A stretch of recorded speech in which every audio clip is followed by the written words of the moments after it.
Okay, it looks like everybody is joining right now. Welcome everyone to today's GDS webinar series. My name is Jay Ren. I am the chair for APS topical group on data science, and I'm here to welcome everybody to this interactive session focused on data science in industrial world. Let me advance my screen. Just as a quick reminder, this is our 13th webinar. We have had a dozen of pretty successful and well-attended webinars. All of them are recorded and are freely available on our YouTube channel. If you go onto YouTube, go to GDS APS, you will be able to find all of the prior recordings.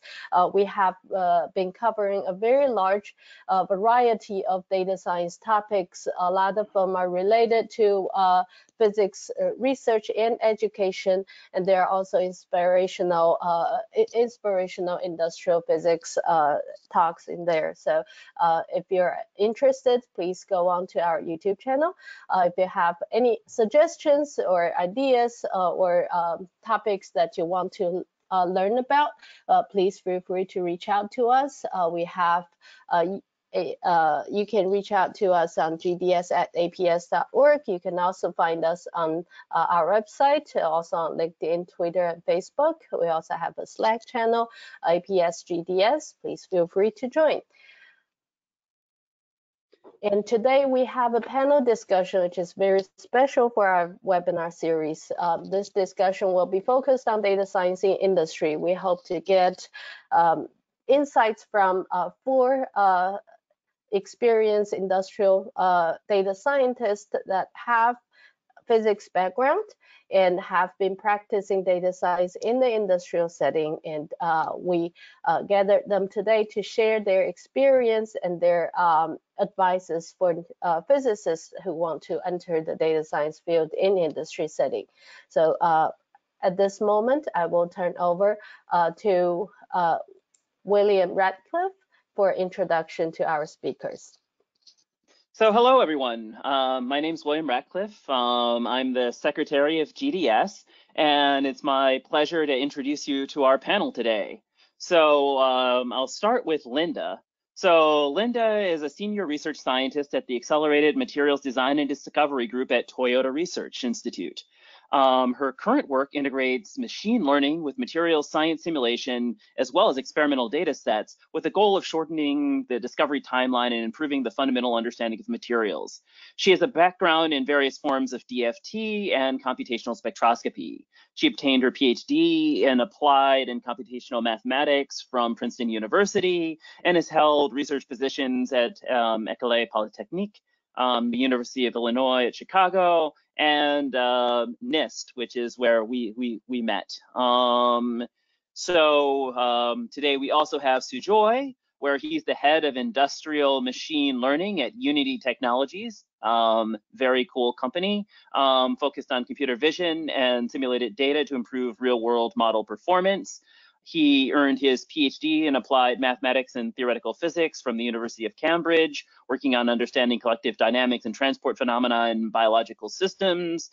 Then he went on to do a postdoc in Yale on computational neuroscience. And fundamental to all of his work is the acquisition of spatiotemporal data and the use of it to build predictive models. So for 3 years, he was director of computer vision and principal AI scientist at Stats Perform.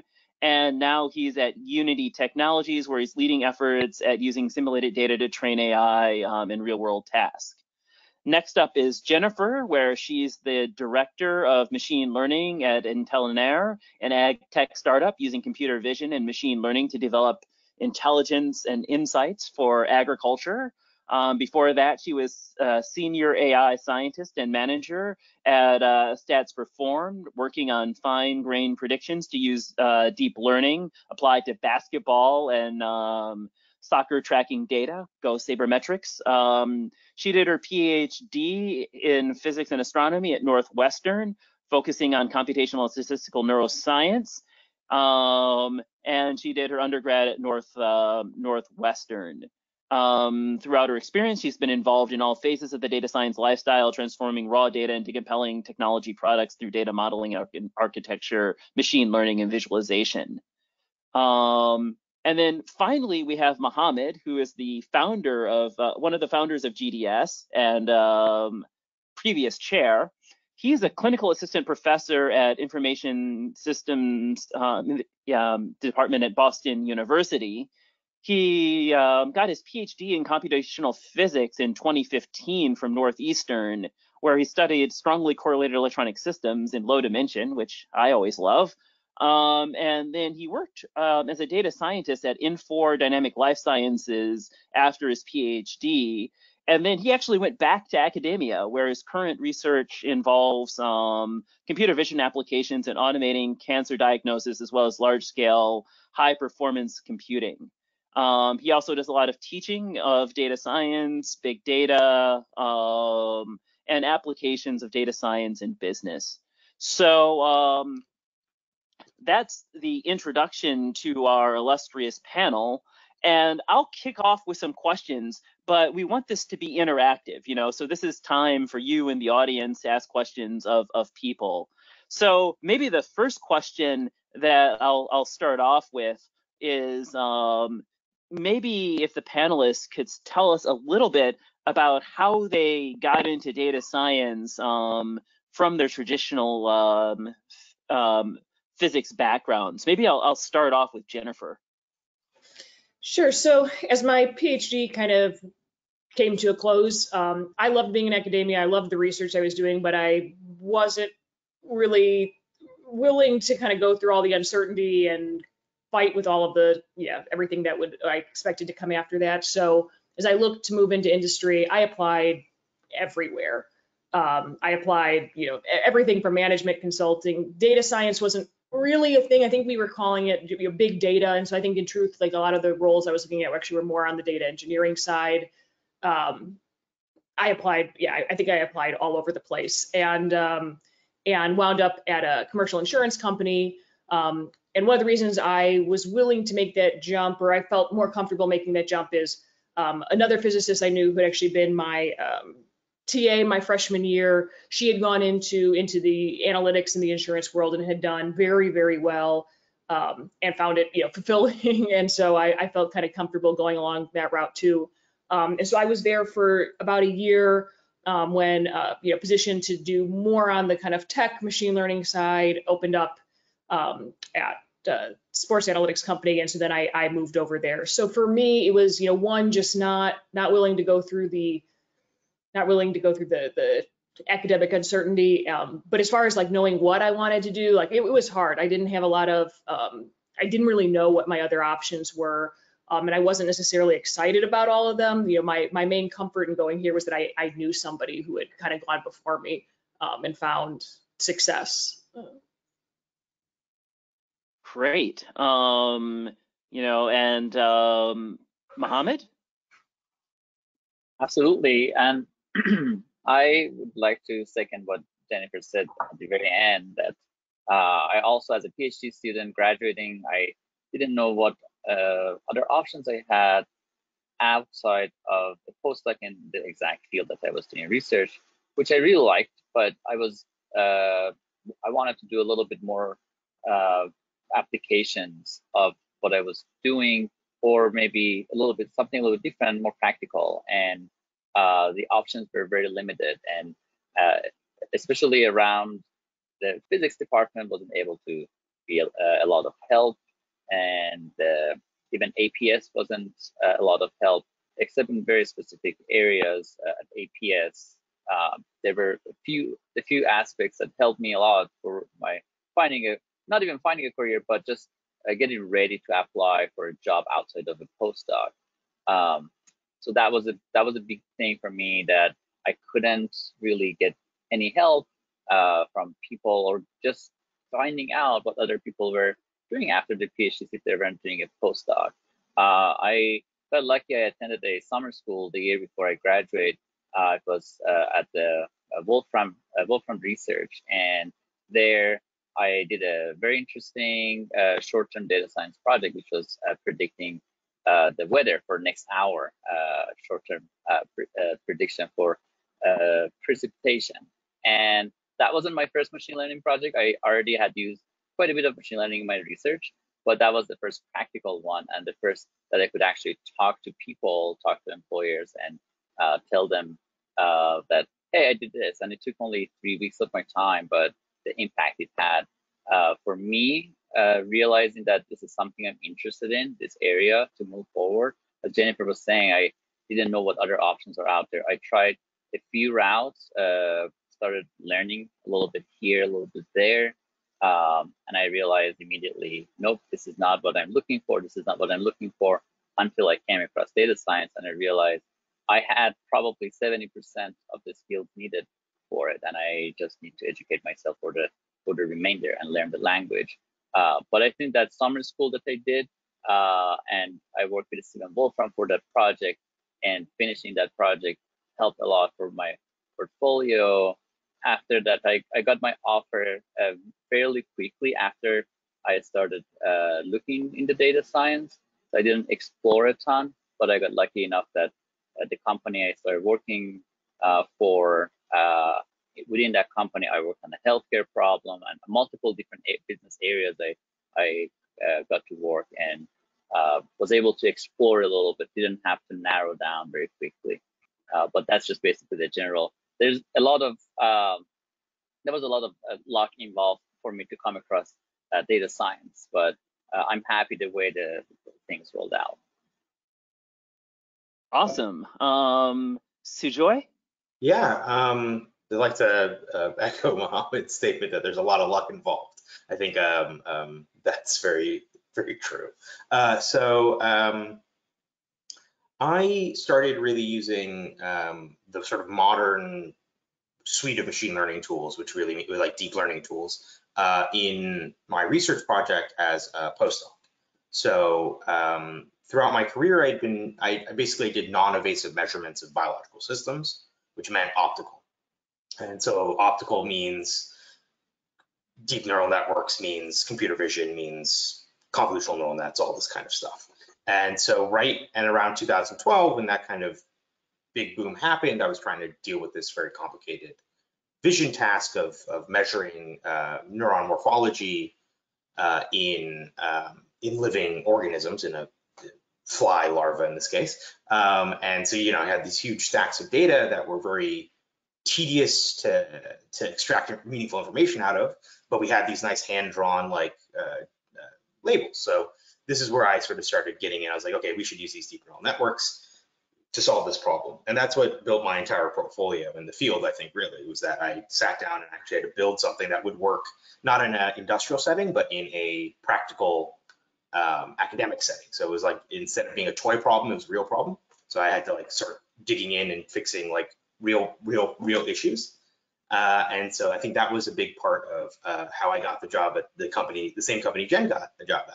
I think the other big part of that is luck, is that that company was very open to taking people outside the norm, because that was the ethos of that kind of company. It's a sports company. It's like they're looking for people who are passionate about sports and had the ability to learn what they needed to learn, because they weren't going to be able to, they were not considered like a marquee, they're not like a Google or a Facebook or something like this, where they're just absorbing researchers for the sake of researchers. So I think this large scale, there's this other big aspect of luck of how I got transitioned in. So I had this one project where I was actually using it for actually solving a problem in my experiment, and using it on real data and having to build performance systems. So that helped. And then the other part was just, I think that I got lucky with a company who was very interested or very willing to take somebody with a non-traditional, what might be considered non-traditional machine learning background. In other words, I didn't have a PhD in machine learning, but had the knowledge base, and then also because they're not one of the big companies. I think a lot of the big companies don't like to do that. So. And last but not least, Linda, tell us a story. Yeah. So I also agree. My path into data science does have I think, a huge amount of luck. I feel like I'm very lucky to have found the position that I have right now, because it integrates data science with something that I do have even more expertise in, which is material science. So like my PhD, it's in applied and computational mathematics, but it is, at that point, it was very much applied to the domain of like density functional theory, to computational material science, and the mathematics part was more on the numerical analysis side or linear algebra side rather than data science. And then after my PhD, I actually tried to go the academic route. I did a couple postdocs and wasn't really going anywhere. So I started branching out a little bit more in the different type of positions I was looking at. And the position at Toyota Research Institute just happened to open up at the right time. So the idea for the group that I'm working in, we're really looking at how do we integrate big data and usual material science research methods, more traditional simulation or high throughput experiment, or even lower throughput experiment.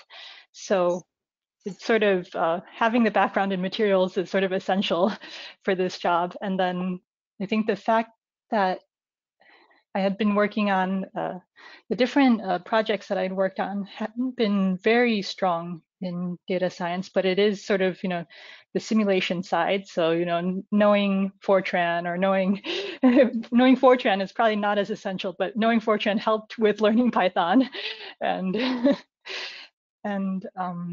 just some of the statistical techniques or data analysis techniques that come in through the physical science research projects were really helpful in the transition. And I think a lot of the time it's just as we get projects, we know how to learn. So that's very important in this domain.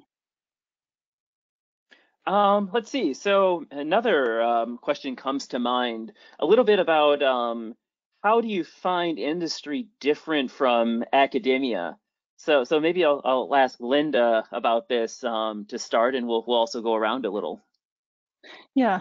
So I guess where I am right now, it's sort of I feel like it's halfway between academia and more of like a real industry, because we're a research institute, so we're sort of thinking a little bit farther out, and we have a lot of collaborations, still with academic groups and national labs. But I do see certain differences. So we work with academic groups and national labs, and then we also work with people who are in other parts of Toyota, who are much closer to the product, like the material scientists who are closer to producing the batteries or the fuel cells or the exhaust catalysts and so on, while we're sort of more focused on developing tools and techniques that will help them, or methods that are a little bit looking more at fundamental materials, towards these fundamental aspects of these energy materials. So I think one of the differences that I've noticed in academia maybe is just the types, the diversity of people that you work with. So I think in academia, you tend to be very much within your academic group. People speak the same language. You sort of know what to expect a little bit more. And then with as you're working in industry, you might end up, with people who are using your products, people whose products you're using, different departments, and you have to sort of learn to communicate what you're working on in a more clear way. So I think that's one of the biggest differences that I've noticed. Let's see, I'll let someone else go first, and then I'll see if I think of anything else. Sujoy. Yeah. So yeah, it's an interesting question. So I think I'll echo Linda's statement that there's a large component of being able to communicate what you're doing through different lenses. So like for me, right, I have to interact a lot with like the product group, which means like the guys who go and get user information and compile that into like pain points, like what's the problem the user's having, and then like try to get that into an engineering set of requirements or computer or something like this, right? That's a lot like writing a grant, I felt like, because it's like about finding like if you go, grant is like you find an area of research and you say, I'm going to propose a like why am I doing this? It has to have an impact on the community. Well, in industry, you don't have an impact on the community, you have an impact on your users. And so it's like these like little word changes that you can make, and you can start to see how you're pivoting your lens. So, you know, interacting with a product group requires, like, in terms of diversity of people, you have to talk to people who, you know, they're having a business lens, they're having a user's lens, let's say, right? So they have like, how is a user going to use this and what's their life like? You have to be able to communicate what you're doing and relate what you're doing to that. And that's like a little bit like grant writing. You're going to have to communicate with engineers who will come from very different backgrounds than you, either from computer science or from a variety of other disciplines, mechanical engineering or whatnot. So you need to be able to have a common language. That part's a little easier. And then you have to have the executive speak, and the executive speak is its own kind of special art that I'm not sure I still have, but it, you know, of how do you elevator pitch your stuff to your, you know, CEO or CTO when you need to do that, or board members or whatnot. And so that kind of thing is not something I think you experience so much in academia. In academia, you kind of get to be thinking very much, you're sort of your own boss in a lot of ways. So it's like you don't have to have bosses that you have to communicate things to and manage up, as they say. And so that's maybe one big difference. The other big difference is I'll call out like maybe a little preview of the answer. What do physicists need to learn if they go into academia, go from academia to industry? And it's really what anybody needs to learn from academia to industry is like coding standards are very different, right? And so that's the other big thing that you learn, I think, going into industry, that I think everybody should like bring back to academia, is like maintainable code is like the name of the game, right? Everything you write, every product you make needs to be able to be maintained by somebody who's not you or on your team. And like that level of discipline in bringing something to product is something that had to be learned, because a lot of times, for me at least in academia, I'd get my thing working and here's my scripts and here's my code, and yeah, you could go look at it, but it's not like anybody's gonna really use it, which I think will be different for people who worked on like bigger like projects like your CERNs and your LIGOs and stuff like that, who haven't many people have to use things, but I had to learn that at least. Jennifer? Yeah, so I think a couple of things. So I think one important caveat is that there is this has been talked about, you know, over and over again. Data science is a very broad term, and so in truth, most of us here are actually sitting on the pretty aggressive machine learning tech side of things. There's also a lot of data science more in line with what I was doing at the insurance company, which is kind of advanced analytics, advanced business intelligence or stuff like that. So there is a wide span, and I think depending on where you fall, certainly like some of these areas, there's just not.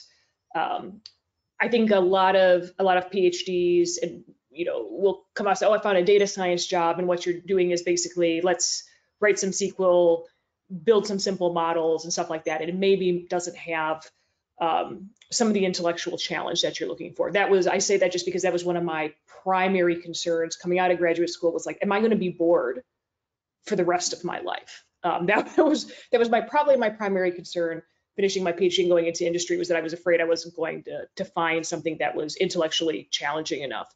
And so, you know, just because you see data science doesn't mean you're doing kind of cutting edge machine learning. So in response to that, I have looked for places where I've had that challenge, had that opportunity to explore broadly. One of the great things about being at the insurance company was they kind of just gave me time to, when I had free time, that I would run these experiments on my own. I'd come up with really good ideas, and so they said, "Well, you keep doing that, because it seems to work well when you do these sorts of things." So you can find jobs that are maybe more similar to academia, and some that are less so. I think maybe the most challenging thing in this more tech focused area that I'm in now is, I think in industry generally there is, the hit rate is expected to be higher. If you spend 6 months working on a project and it doesn't work and you have nothing to show for it, like that doesn't fly. Whereas occasionally, like in science, that happens. Like the results just don't come, and that's kind of a known risk of doing science. That's what science is. There's a lot of ways to mitigate that. I think a lot of times when we're doing an experiment, we do baselines last in some ways, right? Somebody did it, they published it. Okay, we know what baseline is. As long as I can beat it, I'll go back and replicate baseline later. There's an advantage here of, well, let's just replicate this. We'll productionalize that, and then I can keep adding layers. That it's kind of this fusion between doing research and not agile software development in kind of the strict sense that like a software engineer will, but sort of saying in every single case, I'm going to try and add a little bit more, so that if the next step fails, you only go back, you have something to show for it. And so I think that that is a challenge. I think depending on where you're at, there are certain places are known for having kind of the cultural feel of academia more and less. And I think, as I start my group in that, one of the things I try to build is to take in a lot of those community pieces from the academic world that I enjoyed, paper reading, discussions about this, how we interact, how we knowledge share, those things that I thought worked really well, going to conferences, writing papers when we can. Now that I'm in the position to shape that, I try to kind of send those, bring those values, those structures into my group. Interesting. And Mohammad. I think a lot of great points are raised already, so I might repeat a little bit, but I'll try to be quick. So main points are raised already. So one thing Sujoy mentioned, the language that you communicate with other people is very different, and there are different levels of communication. That was particularly challenging for me when I started. And not only challenging, but annoying that why these people don't understand the language of the code that I'm. Why can't I even talk about my code, and why should I just talk about the concept? And at first, it's kind of difficult coming from a world that I would have regular meetings with my advisor, who was even more proficient in C++ than I was, and they would just basically, it was half English, half C++, and a lot of times we didn't really talk about the problem at a high level. We would discuss usually at a very low level. Let's debug this. Let's see if we are getting to this. And that's one of the things I wish was a little bit different from my experience in graduate school, that I could talk at a high level. Even when I went to conferences and I gave talks, I was never basically trained in a way that I can sell my idea to a broader audience rather than the group of people, very small group of people that are doing the exact same research that understand my language. How to explain certain terms that someone from a very adjacent field of my area, if only those people can understand. If that's the case, that's not really useful. And that's one of the skills that I didn't really learn during my PhD. And I learned probably my first year or maybe first 6 months of my job, my company, because I had to work with a lot of clients, and I had to meet with the CEO of Whole Foods and explain to them, what are our findings and how do you actually talk about a whole lot of code at a high level in a 5 minutes time period, right? Without mentioning anything about your code. That I think that learning was really helpful, because the reason it's harder is that you have to understand the concept better. You have to have a big picture, something that I didn't have a big view of my research project during my my PhD. So this is number one. Number two, I want to mention about efficiency, and I think the industry world is highly efficient, at least my personal experience. And after finishing my first year or so, my company, I was thinking if if I had this 1 year, or even maybe 3-4 months of this experience during a summer internship, which is not a usual thing for a PhD physics student, I would have finished my PhD probably in 3.5 years rather than 5. And I just was thinking all of the things that I wasn't doing efficiently. A lot of my work, up to an extent, reproducible, but not that much. I mean, the culture is changing. The culture is changing. People are sharing their code more. It has to be reproducible, etc., etc. It was a little bit different 6-7 years ago, but that efficiency is absolutely very unique industry thing. You don't have a lot of time to spend on a project, and you have to be on point, and you have to be efficient. You should get to the results. And Jennifer mentioned also that you can just spend 6 months and say, well, failed. You have to have some working. You have to have a working baseline and then build on top of that in an agile fashion, for instance. And that concept really wasn't there in my PhD experience. And speaking of speed, this is the last point I want to talk about, the fast pace of academia. Fast pace of industry. That was one of the things I didn't like. And I never liked, I was there for 3.5 years. Now I'm back. I'm back in industry. I'm using the efficiency tools and mindset of industry in academia, but the fast pace, the fact that you work on a project for 3 months and then you never get a chance to perfect it the same way, the luxury that you have in academia, and then you move on to the next project. That was mind blowing for me. My first project I worked on 3 months, and it was a pricing optimization project, and the amount of dollar value of that one client was supposed to be a product was billions of dollars. And my first model got approved and went forward, and I was moved to another project, and I was really scared that, wait a minute, like I want someone to question my process rather than say, ooh, it comes from a physicist, must be good. Let's implement it. And the formula looks fancier than the existing formula. It wasn't challenged.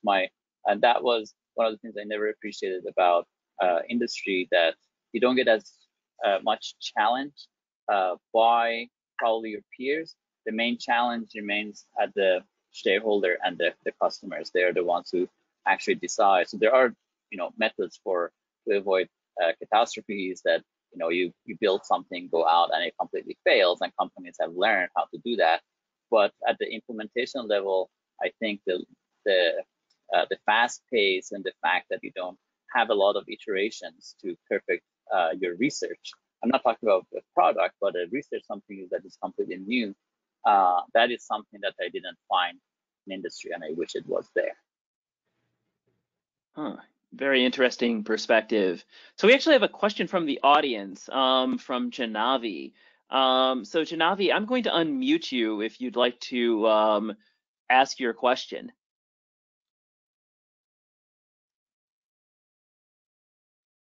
Janavi, I may be slaughtering your name.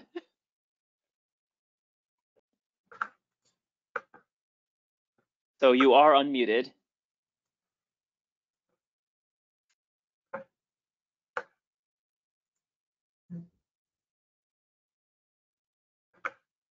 Oh, okay. So Janavi is saying that she can't, that they can't speak now. So I'll read the question. So Janavi's question is does it get more and more difficult to switch to industry if one does postdocs after a PhD? Is it better to try out experience industry right after the PhD if one is not sure about staying in academia? So if any of you want to take this. Yeah, I mean, so I did a postdoc after my PhD and then switched to industry.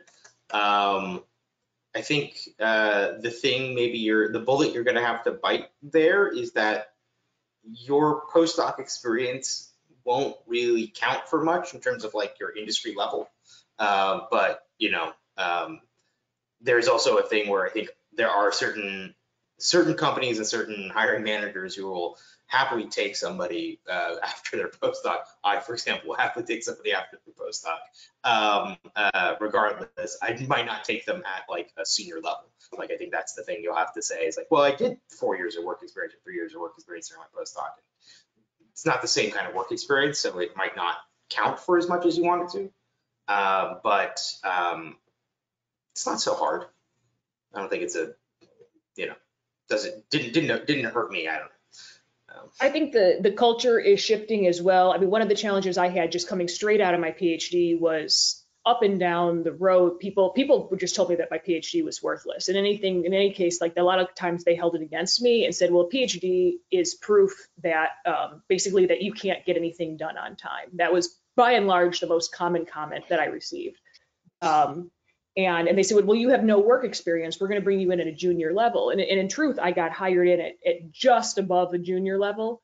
I mean, I was making the same amount people with, you know, a bachelor's or at most a master's were making. So now that was the climate when I came out. With the big data science boom, the AI boom, like that is changing. People are looking at not just, oh, you have a PhD in machine learning, but you have a PhD in physics. These guys are good. We've hired these people before and they've done well. I know I can hire you too. So that is changing. And certainly it is also, as more of us are in industry and we're now the hiring managers, we see this as a positive. So that's changing it as well. I don't think, to Sujoy's point, I don't think the postdoc would be held against you. It's just, it might not, it's not going to count the same as 2 years of industry experience, primarily probably because of the coding element. As you said, just like, you know, you can do great research, but at some point I need you to get stuff into production. And if you can't code, then I'm still having to train you. But my recommendation for anybody, regardless of when you're coming out, is if you can't negotiate up front for the position and the salary that you like, if you're not getting them to give you credit for the work that you have done. And my mom taught me this, is to say, okay, but I want to review. If you don't think I can transfer my skill, I assert that I can transfer my skills to industry, that I can code, that I can do research, that I can deliver on time. If you don't think that's the case, and that's what you don't think I have evidence of that, then as opposed to my waiting a year or possibly 18 months, depending on what their review cycle is like, I want to review 6 months after I've been here. And if I've demonstrated that I perform at a senior level, I want to be promoted to a senior level at that time. Because you can run this risk of them saying, no, we're going to bring you at a junior level. It could be 18 months before review cycle comes around. And that's not really respecting the quality that you have, especially if you have shown to deliver. So that's my kind of business hiring suggestion to anyone kind of in that position. Ask them to take a look at you, possibly before the review cycle comes around the next time. No, that's really great advice, actually. And yeah, I agree with what Sujoy and Jennifer are saying, that I think the postdoc is not counted against you. It's sort of just sort of neutral at this point. But one thing that at least our company does is, I think we offer internships for grad students, but we wouldn't offer them to postdocs. So I think if you are interested in internships, that's something you need to do earlier. That's a good point. Well, yeah. I also want to add just one point, that depending on what you're doing your postdoc, it might be directly transferable to the job. And if you can sell that, it wouldn't be held against you, especially if you can go a little bit extra mile and you can package the software that you're working on and make it publicly available. So that these are the things that the industry would value a lot, not just papers, but also say, this is my contribution to the field, and also translate it to the industry that you're going, so they understand exactly what it is. One of the hiccups I had in my interview process, the job I accepted at Infor, I went through multiple rounds, everything was good. I was just waiting and waiting and waiting, and I wasn't hearing back. I followed up, and they were like, yeah, actually, do you have time for lunch? I was like, lunch? We've done all sorts of interviews. I don't understand, why do we need to get lunch? So I went, and the first question was really, tell us about, a project outside of physics that you've done, because they made me to give my interview talk about my PhD research. And I asked them earlier, I said, I can talk about other things. And they said, no, let's talk about your PhD. And I was the only physicist in the room. Well, there was one more person with an undergraduate in physics, but that was it. And so my talk didn't help me at all. I should have convinced him, I should have stood my ground harder that I should maybe give another talk. But that was the main question. That was why they were doubting whether they should give me an offer or not. The main question was, tell us if you've done anything else outside of physics working with data. And I was like, have I told you about this project I did 6 months ago in the summer school? They're like, no, we haven't. And I explained it to them 10 minutes. And after that, they were talking when I can start and, like if I have any questions, and that was it. That's all they needed, that, hey, I have something. So if you can market yourself with your postdoc properly, rather than just saying, I was doing some research that you wouldn't understand, so I'm not going to bother to explain it to you. Yes, that's not going to help. But if you do something that is transferable, yes, absolutely. I think it is less conventional, but it is possible. I personally use my industry experience as a postdoc experience when I got hired as faculty at BU. So because I didn't have a postdoc experience, and I'm at the information systems department is at business school. So they took it as a postdoc experience that I got this industry exposure to 5 different areas. And so you have to see how you can sell yourself, Your story reminds me of something actually was very funny. I had a very similar experience when I was interviewing coming out of graduate school, which is, so I did a lot of work with a bunch of undergraduate organizations when I was in graduate school. So I ran a program for some undergrad engineers. I also ran one of the res colleges on campus. So doing lots of talks, lots of stuff like that. Long story short, at one point I needed to get survey, like I was insisting that the programming that we were doing in the dorm was not good. And every time I would come to the administration and say, like, people, they kept blaming me that I wasn't selling these tickets well. And I said, the students don't want them. That's not true. You just do a bad job selling. So I was like, I'm going to prove to you that no, in fact, the students don't want these. So I effectively did I guess it's in truth, a pyramid scheme involving pizza, that if I got more and more people to sign up and do this survey, I would buy more and more pizza for the dorm.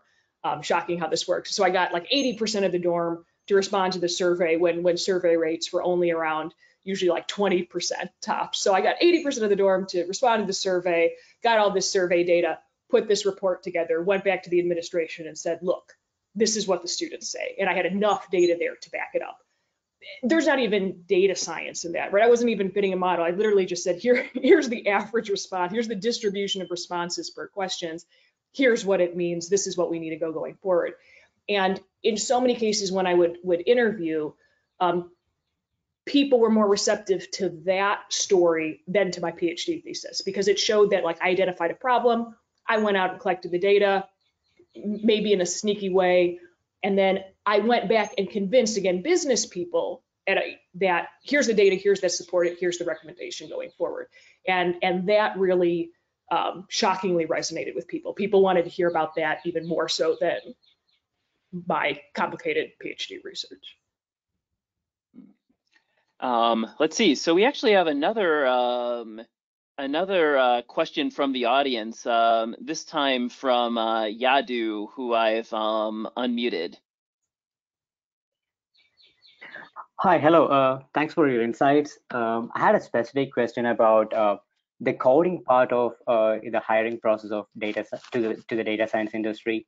I am a self-learner about the coding part of it, so I'm just wondering what the hiring committee looks for in a candidate, especially if he's coming from the PhD, after the PhD in physics. So what do they look for in as part of their coding skills? I can step in here as I'm in the middle of reviewing lots of, as a hiring manager, reviewing a lot of candidates right now.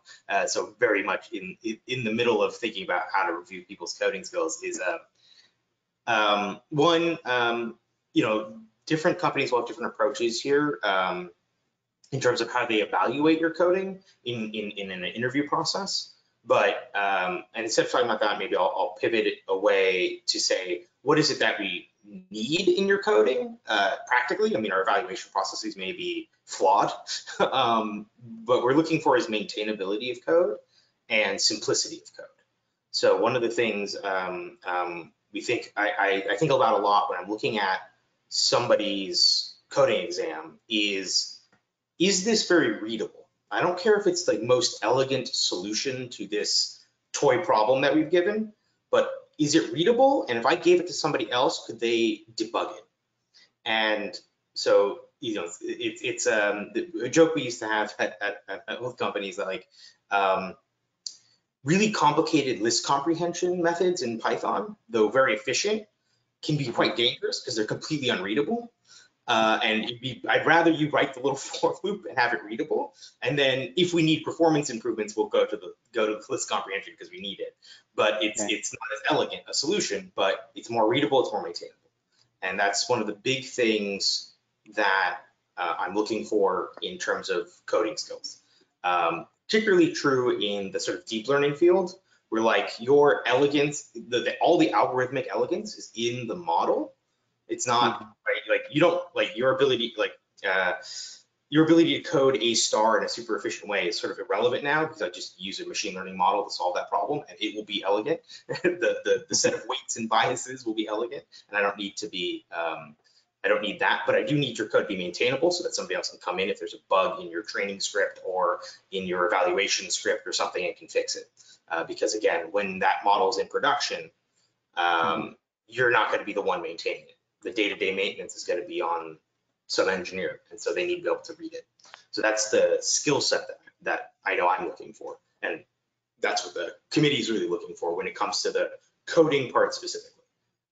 But as Sujoy said, everybody is different. Like you'll get, I mean, I've done so many of these types of exams, and they're all, and some of them to the point that I'll even say, like, I now, I judge companies, I make assessments about companies and their culture based on their coding exam. And this, I mean, I'm not sure if that's fair. Like if you give me a nonsense coding exam, my assumption of your company is that you quite frankly don't know what you're doing. If you don't know what you're hiring for, like somebody asked me to code, basically to code expectation maximization in pure Python. And I said, well, that's why.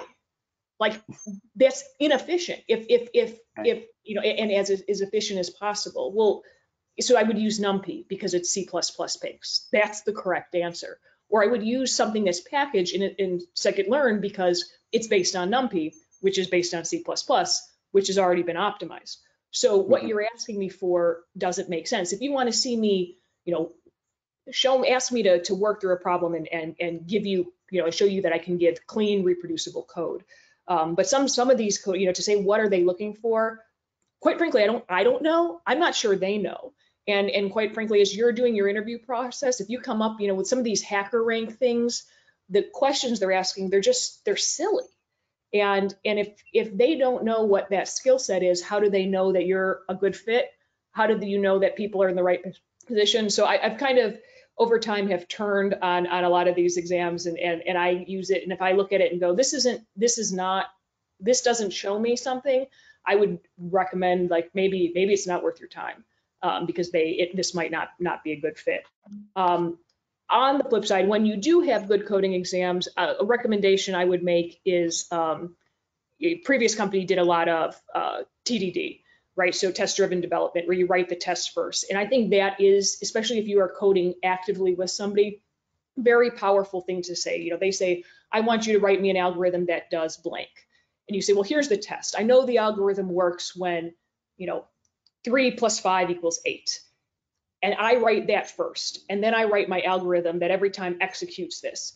And by setting that up, I know I can make changes and improvements without breaking that up. And I think when people see that, I think that is actually, that articulates that you have that reproducibility focus. So that is a trick I would recommend. Yeah, if you use the word pretty cool. Tests, that's a big plus. Use unit test and integration test, that's really what we mean. Reproducible. Let's see. So we have a couple more questions from the Actually, audience. can I talk about that question a little bit as well? Yeah, sure. Yeah, so I think even like beyond the coding exam, I think sometimes we'll try to see code that people have written before. And it's helpful like if you have something on GitHub, or especially if you can show you've worked with other people. So I think often if you're coding on your own project, you develop your own style, and it can be hard to transition to working with other people. So if you've shown like, you definitely, like if you're contributing to other repositories in GitHub, or at least you have your own code on GitHub, that really provides a lot of insight into like where you are and like whether you can easily fit in, or if the transition will be tougher. If you're contributing with projects, that's a massive plus in any of these coding things, because that can basically replace your coding exam. It's like, and most places should, if they're not, then they're a bad place. They should take a very holistic view of your interview process. They should not use the coding exam as some kind of gatekeeper. That's very sloppy hiring practice, in my opinion. And also, you want to know what is the culture of the industry, what are the norms of solving a problem. I got a rejection because for one of the coding exams, I wrote a 200-line code that in C++, that I was a naive PhD student knowing not much about data science, and I unknowingly designed a database, a simple database in C++, and answered the question.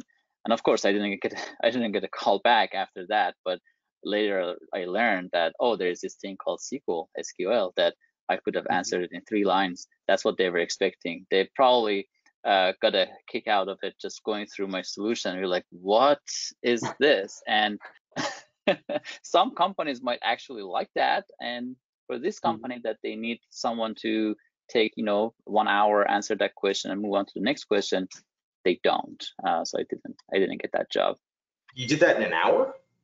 You wrote No, I had 24 hours. Because if you did that in an hour, but it is something that right now, with everything I know about SQL, I can probably get it done in 5 minutes. I just wasn't familiar with the concept at all. I had to generate this concept of tables and join them, and it was a simple question. I just didn't know there's a tool for it. Reminds me of my qualifying exam. So we have a question from Rebecca. So Rebecca, I'm going to unmute you, and then we also have one from Jasmine. Hi. You guys have talked a little bit about how you've had to do. Oh, sorry, we lost you for a minute. Can you hear me now? Yes, perfect. Okay, so you guys have talked about how you've had to communicate to different kinds of people in your work, but it seems like you also do a lot of technical work. I was wondering if you know what kind of opportunities there are out there for people who are more interested in the technical communication side. Like if you want a lot of your job to be communicating with people, connecting groups of people together, managing teams, and less of your job to be coding and research. I can take the first step on that. There are certain positions, such as a product manager or a project manager, that you would be exactly in that role, that you have to understand what is going on. You have to be able to take what your team is doing, what the product team is doing, and communicate that with, maybe there is a back-end team that is working on the back-end, and then there is a team that is working on the UI side, and they don't directly talk, and you're the person in between that is talking. So product manager. Also, we had a position, I don't know how standard it is, but I've heard it here and there. It's not as popular as product manager. It's called science solution manager, which is somewhat similar. So someone that understands the science language, but also can understand the non-scientific language, can describe what is going on, can take to different stakeholders, from client to engineers to the executives at the company, to the scientists. So these two solutions are the ones that popped in my head. Science solution manager. Yeah, yeah. There's like there are many words for the same role, which is like technical product owner, product manager, project manager, this thing. But these are all in the what you might call the product org, as opposed to in the engineering org in the company. Typically, though often they can, obviously they overlap. Also, if you just make it up to like mid-level management or being a hiring manager, you won't code because you won't have time. I don't think I've coded properly. Like I haven't coded properly in a year, and I haven't done anything beyond like reviewing code in probably like 8 months. Like I barely get to open an IDE anymore. So if you're scared of coding, just make your way up, and then you won't have to ever code. Let's see. So we have a few more questions. One is from Jasmine. So Jasmine, I'm going to unmute you. Hi, thank you guys so much for doing this. I was wondering, I've seen a lot of articles about how many individuals entering data science experience imposter syndrome. And as someone from like a non-traditional background for data science, that sort of concerns me. And I was wondering if you guys could comment on your guys' experiences maybe with that, if you have them. Oh yeah, I did lots of near throwing up basically every time I almost I changed jobs. I mean, coming out of graduate school, like I was terrified. Even though like I was a combination of like, yeah, I'm afraid I'm not going to have maybe the challenge I need, but quite frankly, I went like I had only started to get involved in machine learning, and I'd only kind of done it on my own. I was completely self-taught. I'd only really been doing GLMs. And I've read all this stuff, but I haven't done it. I'm also like, I'll preface this with like, I'm the person who, if the deadline is on the 31st, I'm done by the 15th because I don't like dealing with the chaos the couple days before. And so like, I wanted to know, and this is very common with women, that they only apply to jobs if they meet all the bullet marks, whereas men tend to apply if they meet someplace between 50 and 70% of them. So, I would sit there, and even after I accepted the job, actually both of my first two jobs, I would sit there and every day, I've already accepted, I already have a start date, and I'd sit there and I'd read the job description and go, am I going to be able to do this? What if on day one they ask me to do one of these bullet points that I don't know how to do? And then they find out I don't know how to do this. And like, I panicked forever. And again, especially after when I went to the second job, even though it was my second job, I think the concern there was it was a job that I had wanted, essentially I thought I'd wanted my whole life. And what if they find out I don't know how to do this? I was only able to do, I only do 70% of the things on this list. What if they asked me to do something else? And like, I just kind of went through and panicked. And it made me act in bizarre ways. Like I'm comfortable speaking in a group, but every time I'd be asked to talk to anybody, I'd practically shake and tremor. Also, at that time, I think I was one of two women in the entire tech org. And there were a bunch of other things that just made it so uncomfortable and so intimidating that I had never felt before in my whole life. Right? And this is coming from physics when I was one of two women in my graduating class. Like I was used to being outnumbered my whole life, never bothered me. And all of a sudden, like I realized just how intimidated I am and how uncomfortable I am. And what if they find out this? What if they find out that? And so, yeah, every single time I've had those, those qualms. As far as like dealing with it, I mean, I think one, don't obsessing and reading the job description over and over and again doesn't help. So just don't do it. And it sounds silly, but like tell yourself that you are qualified. Talk to your friends, because your friends know you're qualified and how talented you are, and sometimes just hearing that reassurance helps.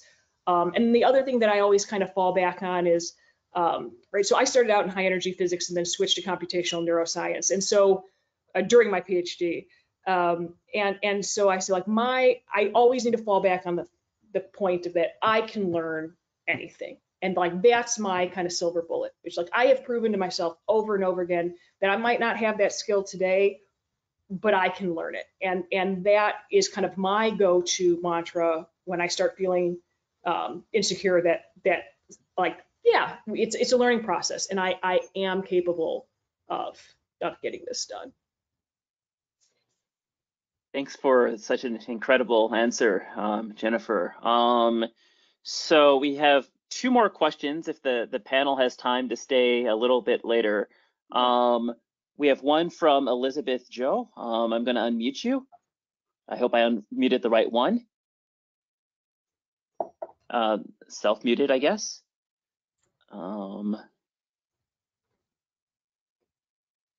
Okay, so maybe we don't have that question.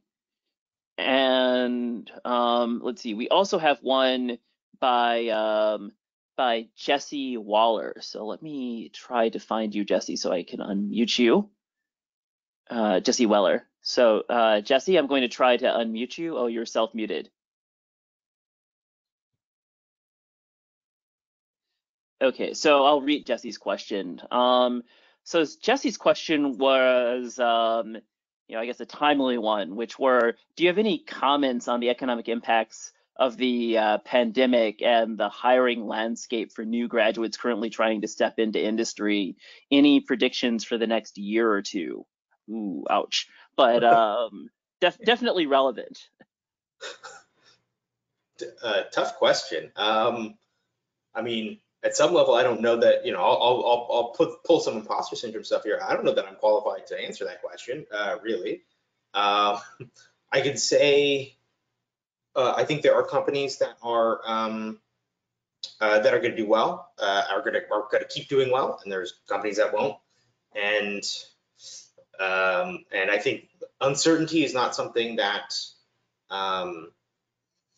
markets and business leaders like, typically, in my experience. So it's going to be interesting for sure, but I have no idea what's going to happen, to be honest. No idea. Obviously, very difficult to predict what's going to happen even 3 months from now. But I would say one thing this pandemic has helped with, if you want to be optimistic, is digital transformation that has pushed a lot of companies towards this direction. And it is the area that would result in more data generation, and there's more data, there's more value in doing data work. And I think definitely the industry is impacted, but not as much as a lot of other areas. There are some other areas that obviously, some business areas that very heavily impacted, right down to 95% less business. But the data science world, especially some of the need has been shifted to healthcare. So if you are interested, there is a lot of application there. You don't have to have a healthcare degree. I do have a physics degree, and I'm working with a bunch of other physicists and mathematicians. And we also have a couple people with medical degree on a cancer project. And we are designing models that are actually working, and we consult with people who have the domain knowledge, but that's not expected. A lot of companies that are biotech companies or in the healthcare space, and there is a lot of need there. And I think this shift is big also on the e-commerce side. Like yesterday, Amazon had the highest revenue profit they have ever reported.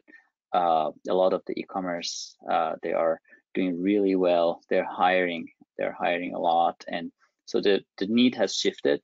I personally think the data science space has been impacted the least. However, it's definitely harder than 6 months ago to get a data science job. That's definitely true. So don't get discouraged. It is harder, but it hasn't vanished entirely, and some companies have even bigger needs now.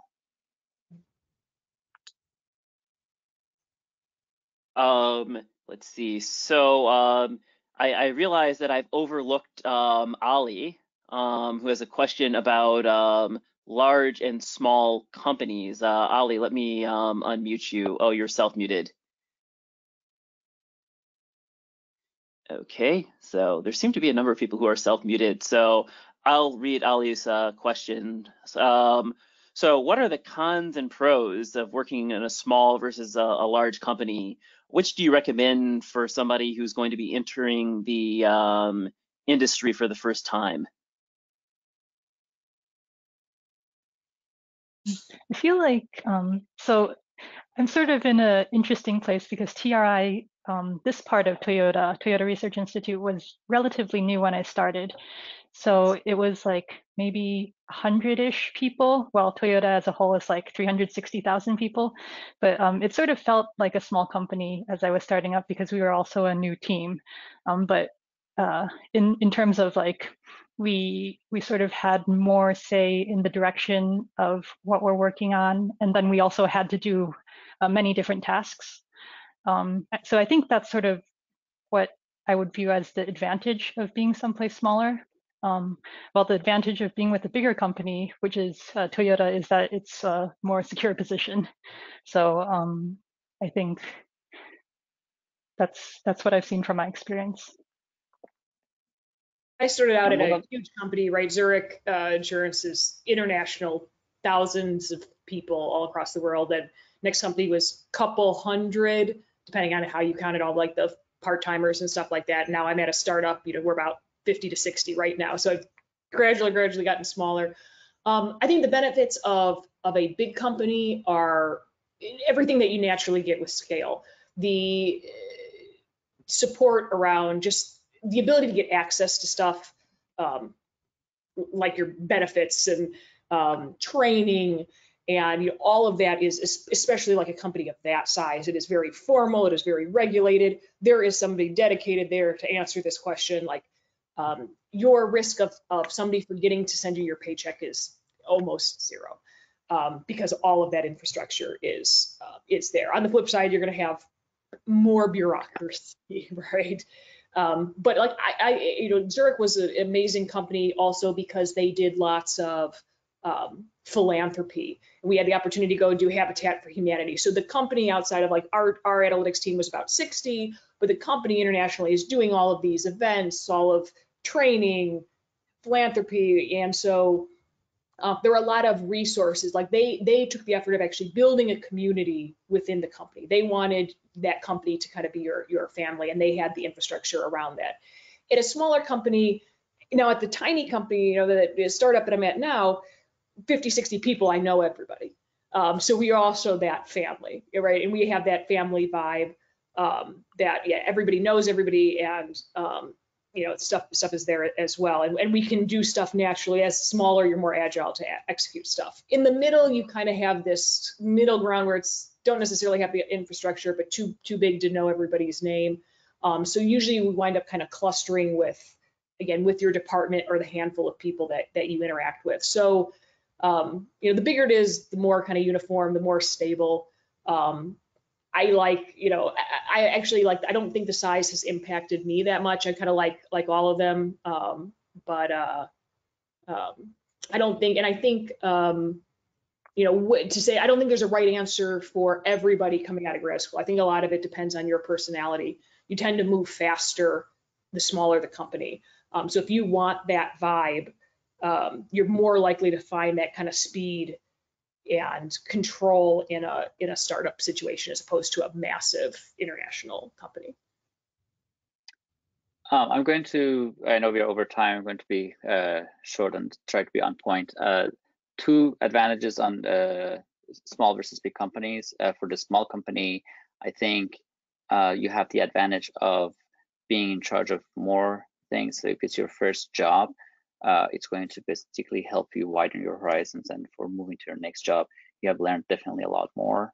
You get more specialized, the bigger company, because a bunch of people, everyone gets specialized in one area.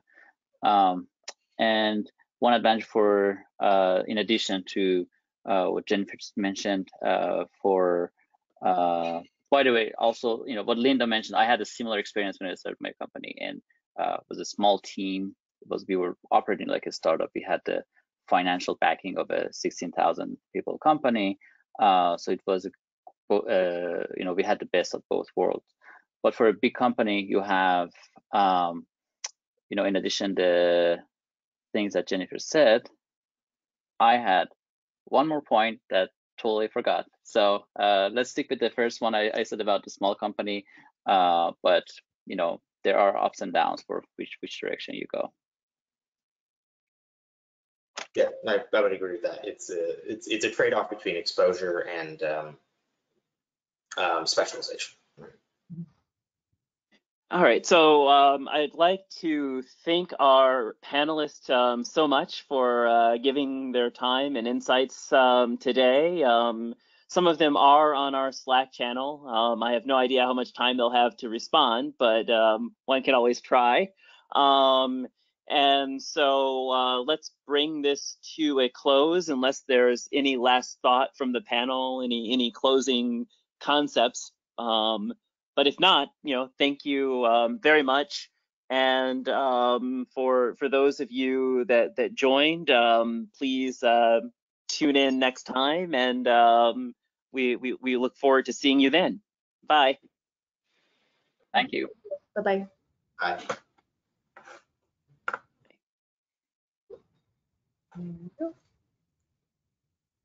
Bye. Bye-bye. Bye.